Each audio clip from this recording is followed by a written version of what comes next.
The device includes the spare fuses for internal fuse replacement in case of malfunction. Use a screwdriver to open the fuse holder and replace the damaged fuse with a spare.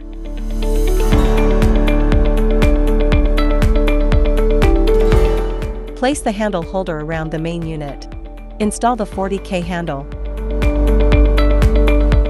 Connect the RF cord to the main unit. Connect the body RF handle to the RF cord. Place each installed handles into the holder in order. Connect the power cord and activate the power button. The default setting is 40K. Settings, time, 15 minutes. Energy level, 3. Press the start, stop button to initiate the process. Select rotating RF using mode button. Settings. Time, 15 minutes. Energy level, 3.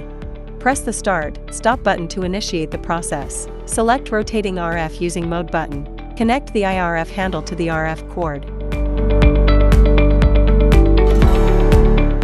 Settings, time, 10 minutes. Energy level, 3.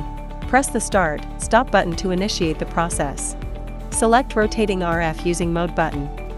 Connect the face RF handle to the RF cord. Settings, time, 10 minutes. Energy level, 3. Press the start, stop button to initiate the process. Power off the device and unplug the power cable.